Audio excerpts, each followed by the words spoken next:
తెలంగాణ రాష్ట్ర సాధన కోసం నిరంతరం శ్రమించిన కేటీఆర్పై కాంగ్రెస్ పార్టీకి చెందిన వారు దాడి చేయడం దుర్మార్గమైన చర్య అని బీఆర్ఎస్వి రాష్ట్ర ప్రధాన కార్యదర్శి బొమ్మరవైన నాగార్జున అన్నారు. కేటీఆర్పై బీఆర్ఎస్ నాయకులపై దాడి చేయడాన్ని తీవ్రంగా ఖండించారు. మంగళవారం బీఆర్ఎస్ జిల్లా కార్యాలయంలో ఏర్పాటు చేసిన మీడియా సమావేశంలో ఆయన మాట్లాడారు. మూసీ పరివాహక ప్రాంత ప్రజల్ని పరామర్శించడానికి వెళ్లిన బీఆర్ఎస్ వర్కింగ్ ప్రెసిడెంట్ కేటీఆర్తో పాటు బీఆర్ఎస్ నాయకులపై కాంగ్రెస్ నాయకులు దాడి చేయడం దుర్మార్గమైన చర్య అని అన్నారు. దాడికి పాల్పడిన వారిపై హత్యాయత్నం కేసులు నమోదు చేసి తక్షణమే అరెస్టు చేయాలని డిమాండ్ చేశారు. కేటీఆర్కు Z+ కేటగిరీ భద్రత కల్పించాలని, ఇలాంటి చర్యలు పునరావృతం కాకుండా తగిన చర్యలు తీసుకోవాలని అన్నారు. మీడియా సమావేశంలో తిరుమల సైదులు, చామకూరి లింగస్వామి గౌడ్, సురేష్, నగేష్, రమేష్, నరేష్, శంకర్, వెంకన్న, రాజు తదితరులు ఉన్నారు.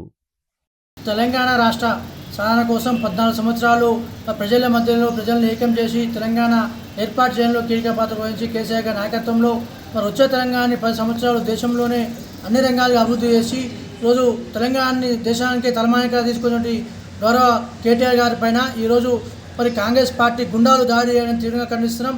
ఎందుకంటే ఈరోజు కాంగ్రెస్ పార్టీ వచ్చే దగాపాలన ప్రజాపాలన చెప్పేసి దగాపాలన చేస్తూ ప్రజలను వంచిస్తూ ఒక పక్క హైడ్రా పేరు మీద మరో పక్క మూసి పరిపాలన ప్రాంతం చెప్పేసి ప్రచారం చెప్పేసి తన డబ్బులు అనుకోవడానికి అవినీతి చేయడానికి మూసి ప్రచారం చేసి తప్పనుకోవట్లేదు. దానిలో భాగంగానే మూసి పరివాహక ప్రాంతం అనేది ఈరోజు పెద్దమర్పేటలో శివంలో ఉన్నటువంటి మూసి పర్యావరణటువంటి మూసికి ఒడ్డుగా ఉన్నటువంటి ఇల్లుని కొలగొడుతుంటే ఈరోజు కేటీఆర్ గారు ఇల్లు కొలగొడుతుందని చెప్పేసి ఒక పేద ప్రజలకు అండగా చేయడానికి కేటీఆర్ గారు వెళ్తే ఆయన ఎప్పుడైనా ఈరోజు కాంగ్రెస్ గుండాలు దాడి చేయడాన్ని తీవ్రంగా ఖండిస్తున్నాం.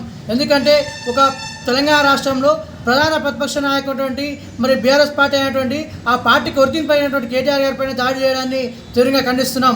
దీనిపైన తక్షణమే డీజీపీ స్పందించి ఏదో దాడి చేసిన కాంగ్రెస్ కూడా తక్షణమే అరెస్ట్ చేయాలని చెప్పేసి, అదేవిధంగా ప్రేక్షక పాత్ర వహించినటువంటి సిఐ కానీ అక్కడ డిఎస్పీ కానీ ఏసీపీ కానీ ప్రేక్షక పాత్ర వహించారు, వాళ్ళపైన కూడా సస్పెండ్ చేయాలని డిమాండ్ చేస్తూ తక్షణమే కేటీఆర్ గారికి Z+ కేటగిరీ కేటాయించాలని చెప్పేసి, అదేవిధంగా బీఆర్ఎస్ పార్టీ నాయకులకే రక్షణ లేకుంటే ఈరోజు సామాన్య ప్రజలకు ఏ విధంగా రక్షణ చెప్పేసి ఈరోజు బీఆర్ఎస్ పార్టీ విధానంగా ఈరోజు కాంగ్రెస్ పార్టీ సీఎం రేవంత్ రెడ్డి గారిని హెచ్చరిస్తున్నాం. తక్షణమే రేవంత్ రెడ్డి గారు బీఆర్ఎస్ పార్టీకి క్షమాపణ చెప్పాలి, బీఆర్ఎస్ పార్టీ నాయకులకు క్షమాపణ, కేటీఆర్ గారికి క్షమాపణ. ఎందుకంటే కావాలని చెప్పేసి బీఆర్ఎస్ పార్టీ ప్రజల్లోకి వెళ్తుంటే జీర్ణించుకోలేక ఈరోజు రేవంత్ రెడ్డి గారు ఇలాంటి బీఆర్ఎస్ పార్టీ నాయకులపై దాడి చేస్తున్నారు. కావాలని చెప్పేసి దీని వెనుక సీఎం రేవంత్ రెడ్డి ఉండు కాబట్టి దాడి చేసినపై తక్షణమే హత్యాయత్నం కేసు నమోదు చేయాలని చెప్పేసి పోలీసు వారిని డిమాండ్ చేస్తున్నాం.